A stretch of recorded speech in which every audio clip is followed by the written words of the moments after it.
We'll get started in a couple of minutes, but first off, thank you very much for tuning in to another Thursday night live video analysis.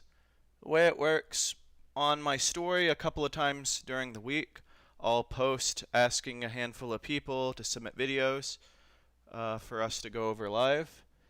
And just about every Thursday we've been going over a few videos. So I'm going to give another minute for some people to hop in here, and then we'll get the show on the road.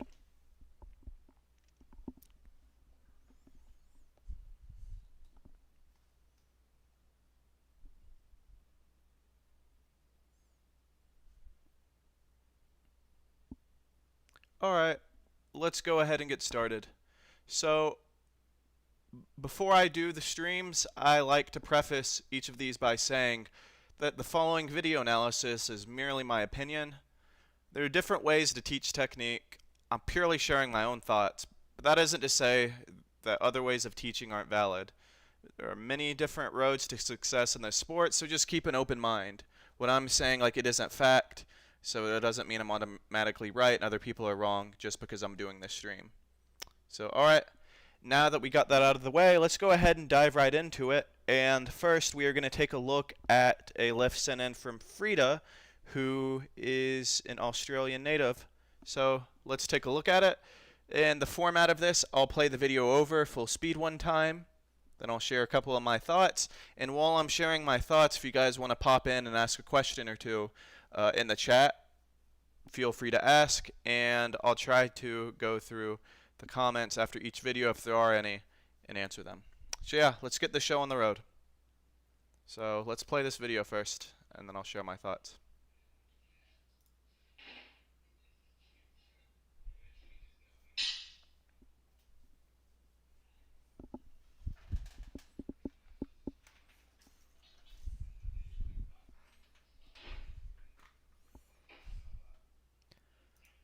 Alright, so let's go back and just first I want you guys to focus on her arms. So tell me, so the arms are straight right here. I think we can all agree on that. And now let's slow the video down mid-pull, or pause at mid-pull I should say. And notice just ever so slightly right here that the elbows are kind of bent. So that's a sign that throughout the pull she started pulling with her arms versus pulling with her legs and her back. So the first thing I would tell her is to try to think about keeping her arms more relaxed in the pull. Let me try to get my pin out so I can draw on this. But other thing that I kind of noticed, and you would have to hear it more so than see it, but I guess you can see it too right here. Let me circle this. Let me circle this. Where are we? We are right here. All right. So if you watch this leg right here during the pull, and you can just kind of see that the leg moves a little bit from the bar colliding with it. So it seems like the bar is dragging up her shins and colliding with her knee. So that's just kind of throwing the pull off right there. So what I would recommend is somehow she's going to have to get her knees out of the way so that that bar can come straight up. So I'd tell her to think about using more legs as she's pulling off the floor. That would be point number one.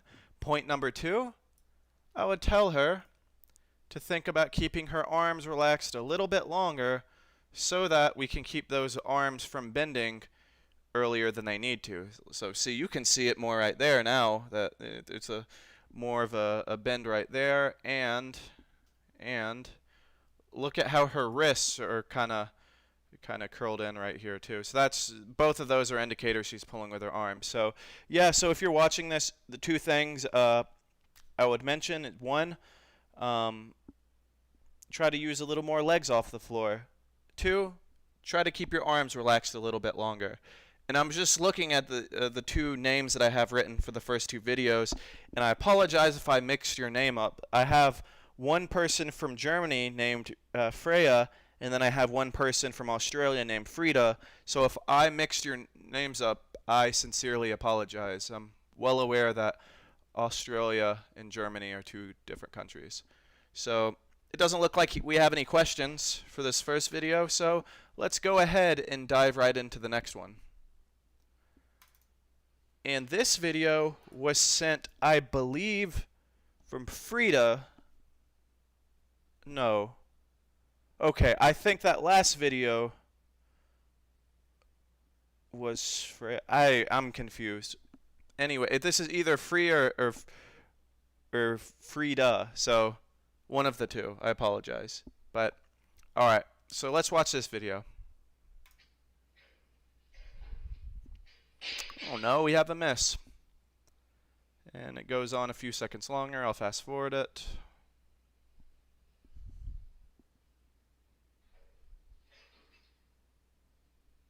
And alright. That looked alright. That looked alright. So, let's watch this miss first. And let's see, coming off the floor. Using the legs to get off the floor, I like that. Hips and shoulders appear to be rising together. So kind of going back to what I just mentioned in the last video, I know it's blurry, but you can just make out that her elbows are bent before she's extended. So what does that mean? What does that tell us? The arms are straight here, and then you can see there's a slight bend there. That tells us that she started pulling with her arms mid-pull. So that just causes you to kind of lose tension, to lose connection with the bar. And I've heard an argument from, it was a medical doctor, Muhammad F.L. Huey. He wrote a book on weightlifting, training methodologies and technique. And he suggested that the muscles that innervate the arm also innervate the leg as well, and so you end up losing strength in your action potential in the legs if you also are initiating action potentials in the arm. So long story short, if you're contracting muscles in your arms, then that's going to take away from you contracting muscles in your legs. So that was the argument. So I had asked my neurobiology professor in college if there was any validity to that, and he told me he would get back to me on it. And it's been 4 years from now, so he never did. So, but long story short, I think a lot of coaches can agree that it does make you lose tension. Like if you're using the arms right here, then I think it's going to kind of take some tension away from just the bar being loaded onto the back. But also, you do want to use the arms in the snatch and the clean. But you're going to use your arms to pull yourself underneath the bar. And so if you're using your arms to pull the bar up, then that's going to take away from you being able to efficiently pull yourself underneath the bar. So if you use arms too early, you're not going to have them later on in the lift. So that could be a reason why she missed that. So as I mentioned in the last video, try to keep your arms relaxed during the pull. And for you, think about keeping them relaxed a little bit longer. Yeah, I guess you may have just sent that like right as I was saying that. And I think the audio is a few seconds behind on the stream of how quickly I can read comments. But yeah, just during the pull, your arm should be relaxed. Relaxed, relaxed, relaxed all the way until you extend. And then from this moment onward, that's when you can start using your arms. So yeah, just keep your arms nice and relaxed, just hanging like ropes. And I think that might help. And this other angle that she sent to me, I think kind of told more of a story, more of a picture.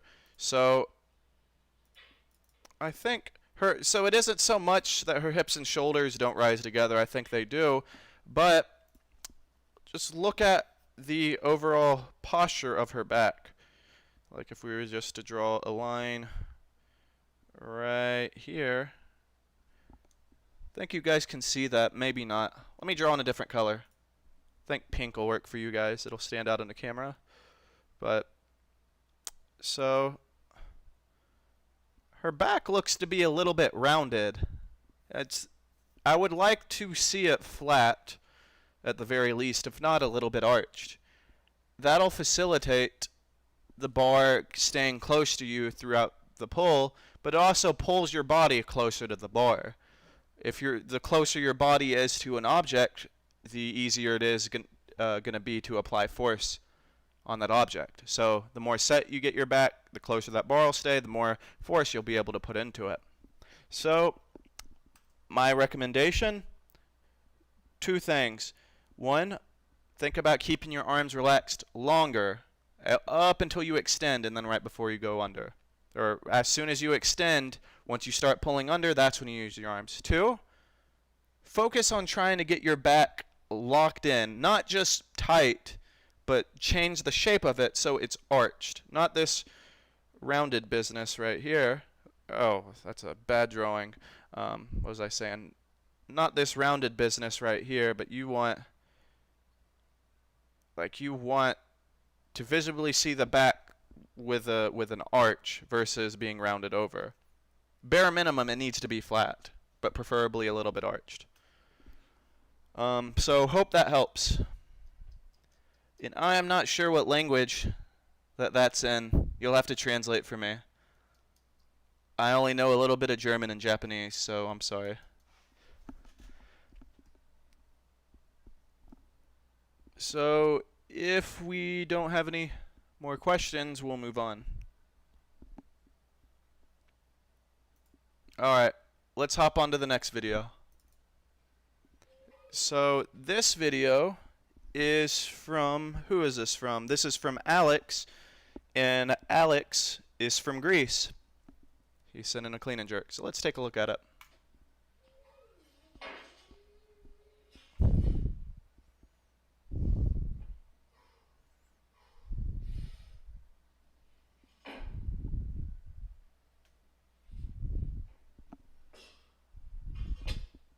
Alright, so that gives us a decent bit to look at. First, let's take note of his pull from the floor to the knees. So he starts with the bar close, and he keeps it close from the floor to the knees. I like that. The bar should stay close to the body. I do notice that as the bar is a little bit past his knees, his toes, and it's mainly on this right foot, his toes came off the ground a little bit. So I'll play this back for you. So look at his foot right here. And then as it's passing his knees, you guys see that? How his toes lift up ever so slightly. That's a dead giveaway that he's coming off balance. And so what that'll do, if you sit too far back on your heels in that first part of the pull, your body's going to compensate by going forward at the top of the pull, too far forward. So just something to keep in mind. If you go off balance, it's going to result in a little bit of horizontal movement in the pull, which is one thing you don't want. But two, if you're off balance, you're not going to be as powerful. You're not going to be as forceful. But yeah, so Alex, if you're listening to this, one thing I would think about is to think about driving through the middle of your foot. Okay, so he comes off the floor. He extends, and the bar is staying pretty close to his body. The bar, I would consider that it brushed his upper thigh before he started pulling under the bar. It didn't bang away, so even if he did sit back on his heels a little bit, it does not look like it was drastic enough to pull him forward. So, okay. So he's pulling under the bar now, and look at where the bar is at its highest point in relation to the shoulders. So I tried to keep my knees out of the way. Maybe that's why. Yeah, and sometimes if you push your knees back too much, then that's going to cause your toes to come off the ground. Or another way, like sometimes athletes will squeeze their knees outwards, and when that happens, the inside of their foot will come off. They kind of roll onto the outside of their foot. So you do want to get the knees out of the way so the bar can travel straight up or slightly inwards. And if you move the knees too far out of the way, the foot will lose contact with the ground. So just try to maintain that contact with the ground. Try to stay flat-footed. throughout the pull. But what I was going to mention is look at where the bar is right here in relation to his shoulders. His shoulders are right there. The bar is right here. So you could either think of it one of two ways. One, you could say he pulled the bar higher than he needed to. Maybe he over pulled this clean.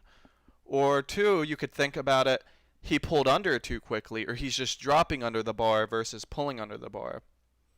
And for me, I like to think of it conceptually as once you finish pulling the bar up, you're pulling yourself to the bar.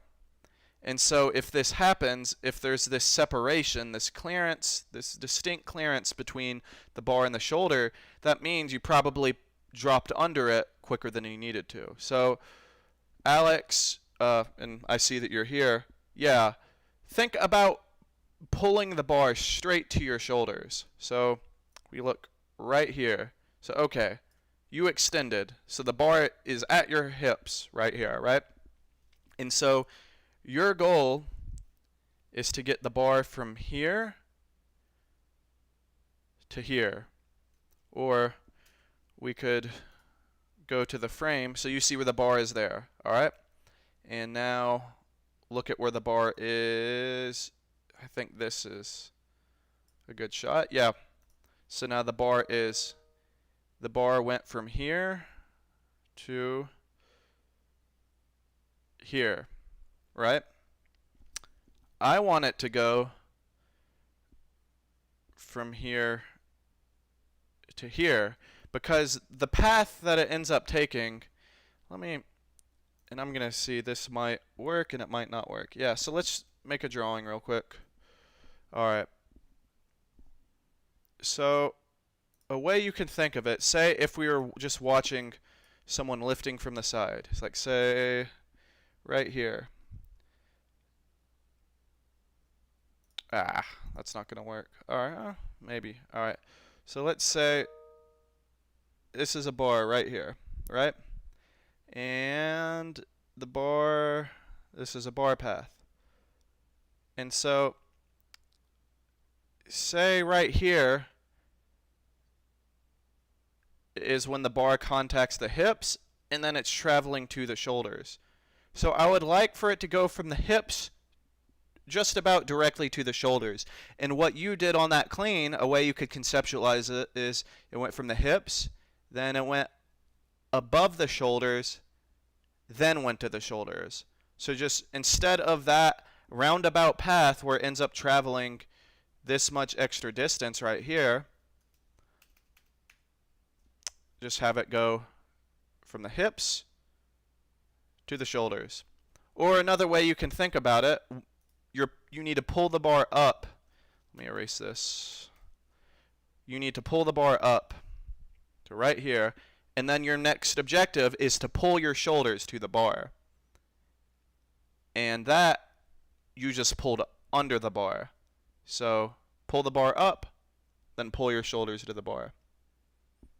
Yeah, you again, like I mentioned, you're either pulling the bar up higher than you needed to, or you're dropping under it too quickly. So yeah, just think about that. You want the bar to go from the hips straight to the shoulders. So instead of the bar going from the hips to above the shoulders, then shoulders, you want it to go from the hips to the shoulders. I hope that makes sense. All right, now let's take a look at this jerk real quick.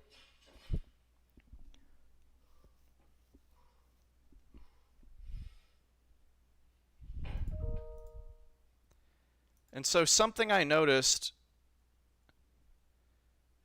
is that as he lands, or I guess Alex, since you're in here, I can address you directly. As you land, you look to come off balance.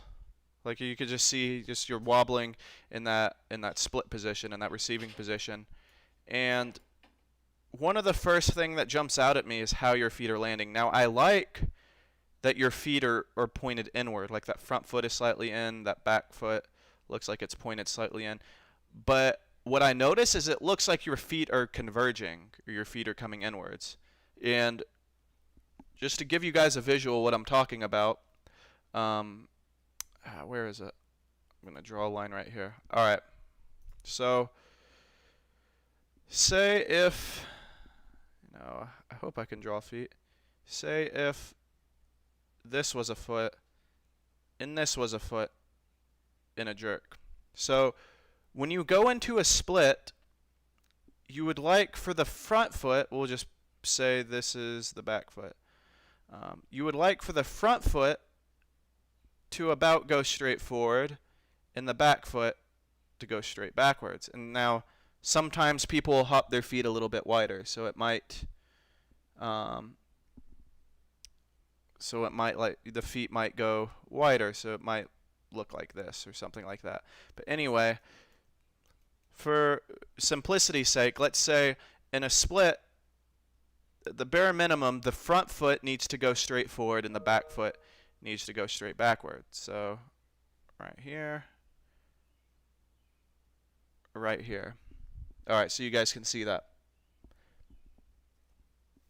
In his split, what I think happened is instead of his feet going straight forward and straight backward, it looked like his feet went in like this. So his front foot probably landed about right around there, and his back foot may have landed right around here. And now, if your feet are landing like this, how balanced do you think that you're going to be with a heavy weight over your head, a max effort jerk? You're not going to be very balanced. Yeah, you are in kind of a lunge position, so your so-called fore and aft or anterior posterior stability would be improved. But from side to side, you don't have any stability whatsoever if you're like this. Like if the bar is just a little bit off to the side, either direction, you're not going to have that much stability. So Alex, what I would recommend for you to do is try to visualize this imaginary pink line in between your feet when you perform a jerk. And the goal of the jerk, oh yeah, I'm sure. And so the goal of the jerk for you should be staying off of this line when you go into the split. Try to have your front foot go here and your back foot go here and not in like this. That's what I would recommend. And the one other thing that I noticed, let's erase this, is that it looks like your back knee is just about locked out. Now if that happens, then it's going to push your hips backward, and it's also going to push the bar forward. So, or really, if your hips go back, then the bar is in front of you. The hips need to be set under the bar. So maybe try to land with your legs a little bit more relaxed, not so stiff so that this back knee isn't locked out. So the takeaway from that, Alex, I would really think about driving through the middle of your feet off the floor. I would focus on meeting the bar on your cleans, pulling yourself to the bar, having the bar going from the hips right to the shoulders versus from the hips above the shoulders then to the shoulders. Then on the jerk, make sure that your feet don't come in. They land diagonally in relation one to another, or the front foot goes straight forward, the back foot goes straight backward. And try to relax your legs a little more when you land in the split. I want to see that back knee at least slightly unlocked when you hit the split. So I hope that helps. And again, guys, if you have any questions, feel free to pop in and ask a couple. All right, so now we have Adisa. I'm not sure how to pronounce this this name, but this athlete is from Puerto Rico.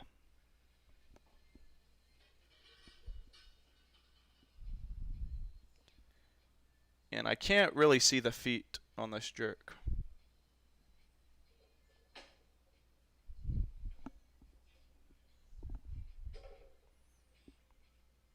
Oh, it was an impressive re-rack. But what I like about this jerk is the dip and drive, first off. So what I look for in a good jerk is for the athlete to have a straight dip and drive. And You can see right there, if you're just observing the end cap of the bar right here, say if we were to draw a line right here, and I need to get a ruler, but as she dips down, you see that bar go straight down, and as she drives up, that bar is going straight up. So, very happy with that dip and drive, first off. And as she goes into the split, just like in that video that I went over with Alex, her back knee is locked out. My pen working? See, her back leg is totally straight, or that back knee is completely locked out. And let me see if I can rearrange this a little to accommodate the chat being here. I bet I could. Yeah, let's see. Let me move this.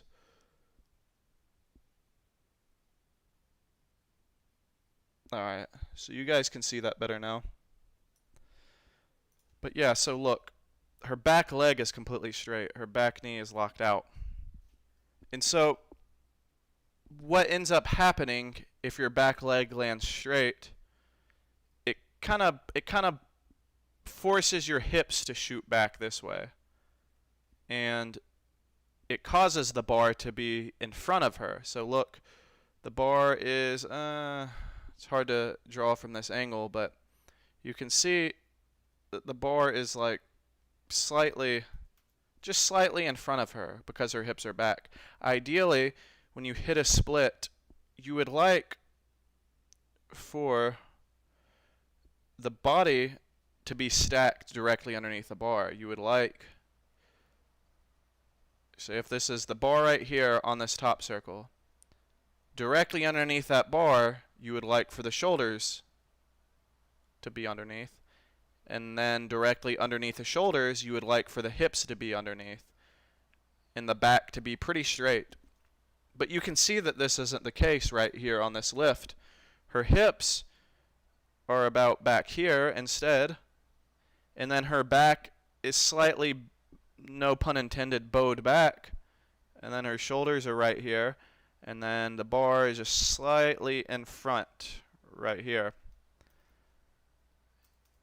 When the legs are bent, it enables the athlete to get lower under the bar. That's the goal.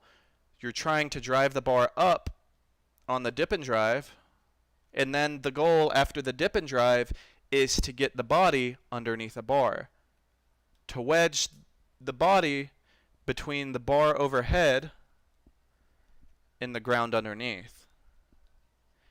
And so by her landing with her legs stiff, the only way she's now going to get her body low enough to lock the bar out is by shooting the hips back, bending at the back, bowing back, getting her shoulders here, and then having the bar in front. So what I would recommend for this athlete is to think about landing with the legs more relaxed, trying to bend that back knee so that the body can be lowered under the bar when the split is hit and the bar is fixed overhead. I would like to see how the feet are landing, but as you guys can see, this particular video clip cuts off the feet, so I can't really tell much more than that. But if you're watching this, that's where I would start, is just practice the footwork, or I guess, yeah, when you practice the footwork for the jerk, focus on how the legs are landing and make sure that they have some give to them when you hit the split. You don't want them to land stiff, because if your legs land stiff, the only way your body is going to wedge yourself underneath the bar is by bowing back. And you don't want to do that. That is not good for the back. So, yeah, those are my thoughts on that. And try to get your feet in the video next time so that we can take a look at your footwork.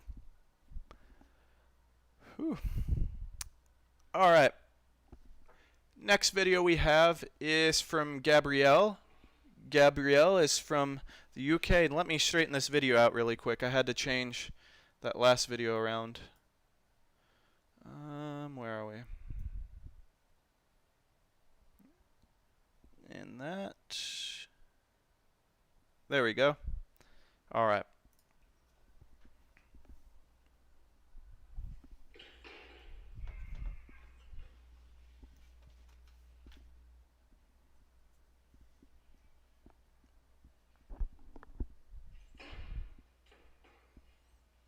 Alright.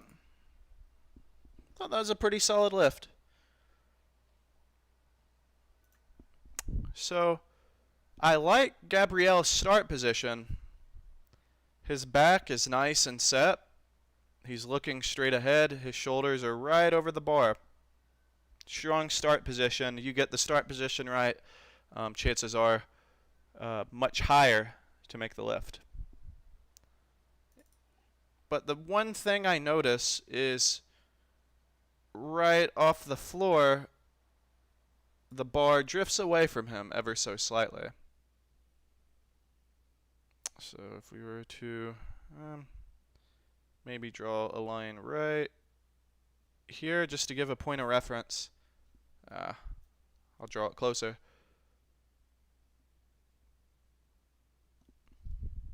Alright, I think you guys could see that. If you just look as the bar comes off the floor, ever so slightly that bar drifts away. You guys see that? How there's a little bit more of that platform that shows the initial part of the pull. So something is causing the bar to drift away from him, and it could be one of two things. Either the bar is just starting too close to him and it's drifting away so that he can clear the knees, or he needs to use more legs to get the bar off the ground. He needs to push the floor away with him more so that his knees get out of the way and the bar can come straight up. So one of those two things. I would need to see another angle of this to really have a determination, but it's slight. It doesn't affect his lift that much, so he has a pretty good extension. His legs don't look like they maybe they 100% lock out. And I can't tell too much from the clean, but right off the floor, that's what I noticed. He does have a good start position, but figure out some way to get that bar to come up and in versus drift away. And this is a good dip and drive right here. Let's draw a line on the end cap of the bar. Let's see if I can get the line straighter. That's one of the straightest lines I've ever drawn in my life. I'm pretty proud of that. Alright, so just look at this dip and drive. I drew the line right in the middle of the end cap of that bar. He dips down. That bar is right under that line. He drives up. Hey, the middle of that barbell is going right through that line again. So that's a damn good dip and drive right here. I like this a lot. Alright, and so it's hard to tell from this side angle, but I do kind of have an idea of where his feet are on the platform. So let's raise this up a little bit. So look at where his feet are, the width, and again, it's hard to tell from a side angle, but look at how wide his feet are on the dip and drive, and then look at it in the split. And remember, guys, what I said about like the side-to-side stability of going into a split. The feet have to stay diagonal in relation to one another. If they jump inwards, if they converge, if your feet narrow, then you're not going to be as stable from side to side. And it looks like he has to hurry on the recovery because he's coming off balance. Now, that's just my opinion right there. But the actual split, like how his legs are oriented, for the athletes on the last couple of videos, this would be a good example of what to look for in the lower body when you hit the split. Like, look at how his hips right here are directly underneath. Now I can't draw a straight line. I got too cocky. His hips are directly underneath the shoulders, which is directly underneath the bar. And his back doesn't have this arch to it when he's landing in the split. It's straight up. It's vertical. Very happy with that. And look at his back knee. It's not stiff by any means. It's actually pretty bent. Now, I'm pretty open-minded when it comes to a straight or a bent back knee, but the back knee should never be locked out. So if you guys try to visualize something more like this, if you're one of the two athletes that was landing with the back knee completely locked out. So very good split. This guy does a lot of things right. I like his technique. Really, so Gabrielle, the only two critiques I would give for you, maybe look at how the bar is coming off the floor and see if you can't get it to come straight up, and maybe try to land with a little bit more width on that split and see if that helps. And let me pause this video and rearrange this yet again. Alright, I think this will work.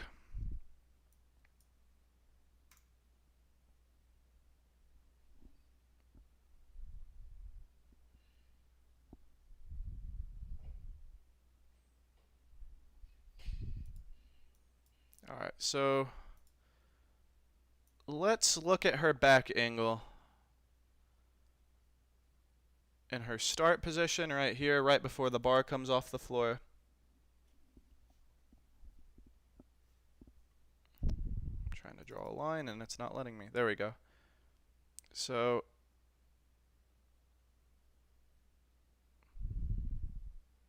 it's a rough tracing of her back right before the bar comes off the floor. And now let's take a look at her back angle, her back position when the bar is at the middle of the knees. Or right below the knees, we'll say that.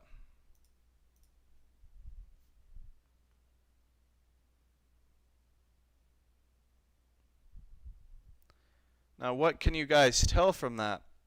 Her hips, right here, look at the distance that her hips, oh gosh, why can I not draw a straight line anymore? Right here, that's close enough. Look at the distance her hips have traveled in relation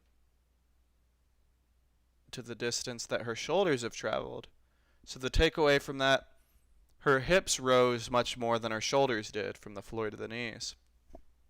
And in my opinion, she starts with her hips really low in the start position. Like she's almost in a full squat, it looks like. And my coach, he would tell athletes who started with their hips really low and then the hips ended up shooting up by the time the bar got to the knees, he would tell the athletes, well, if your hips are wanting to shoot up this drastically during the pull, why not start with them a little bit higher? Maybe your body is gravitating towards higher hips because it's stronger in that position. So for her, I would maybe actually advise her to start with her hips an inch or two higher and see if that doesn't feel more comfortable.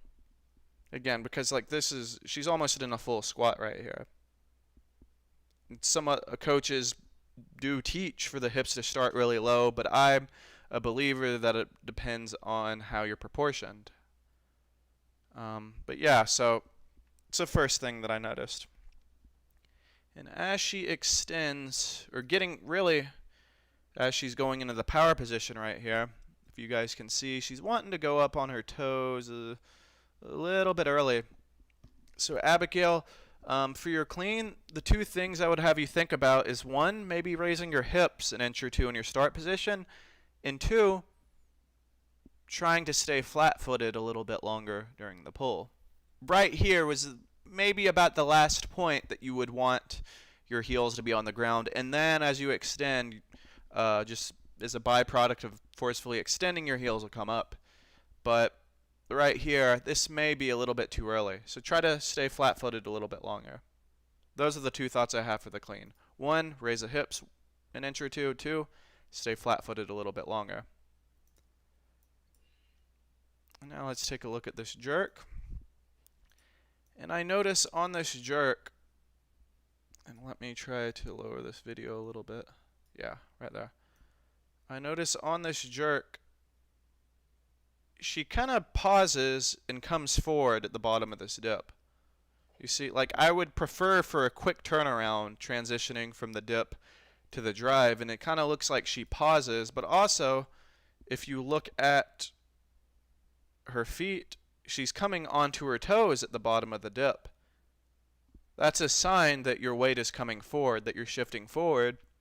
And so if you're shifting forward on the dip, you're going to shift even more forward on the drive, and the bar is going to be in front of you.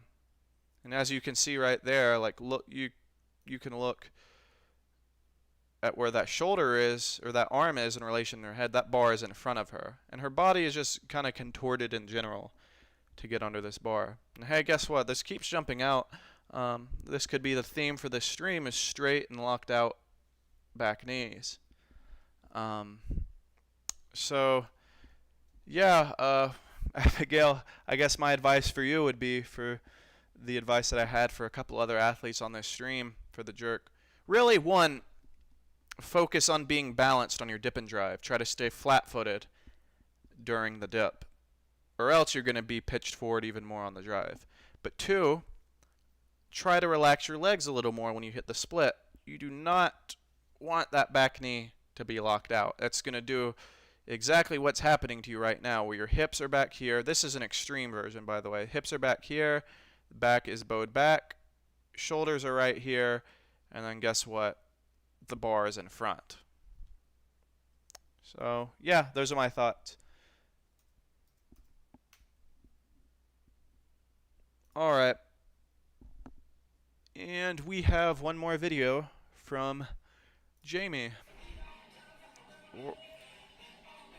Let's play this video from the start.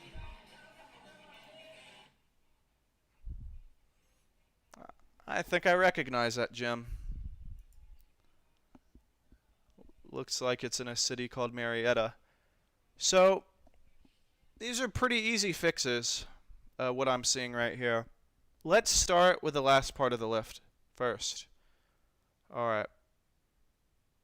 So the bar is going up, and she's trying to squat snatch this, but look at where she actually receives the bar. Like, she essentially power snatched this, right? I think we could all agree that that this athlete power snatched this and then overhead squatted it. Like, look at how high that receiving position is. So the first thing that I would tell her to focus on is to practice pulling under the bar, practice drop snatches or snatch balances, whatever you want to call them, and practice hang snatches from the hips, focusing on going up and then immediately dropping underneath the bar.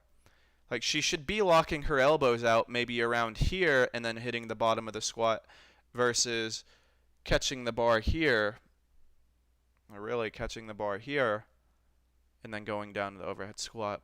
Just something before every snatch workout. Just practice driving the body underneath the bar via drop snatches and snatch balances, and then once you want to throw the pull in, practice pulling under the bar via hang snatches from the hips.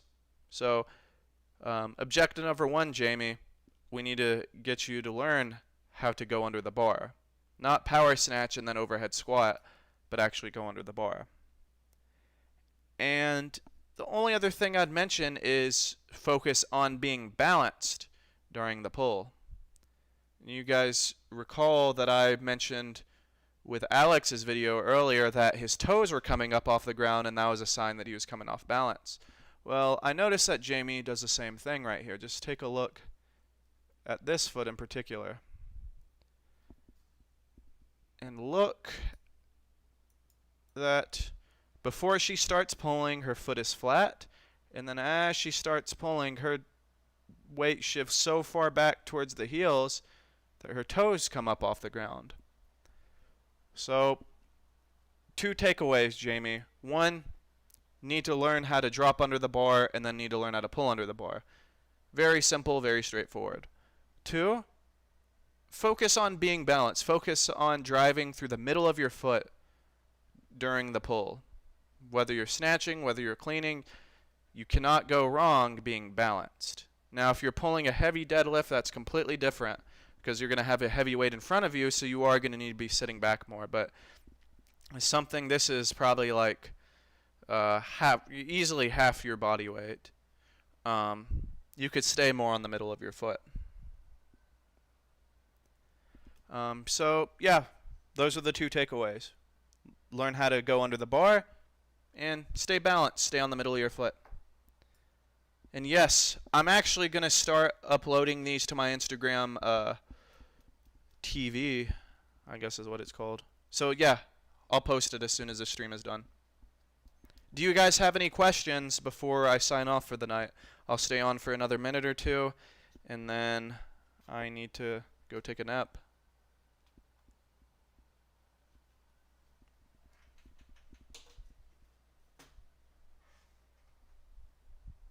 All right. I don't think I have any questions, so I'm going to head out. But thanks, guys, so much for tuning in. I hope it helps. Feel free to leave me any feedback, anything you liked, anything you think that could be improved. All right, Josh, I will. All right. Until next time, guys.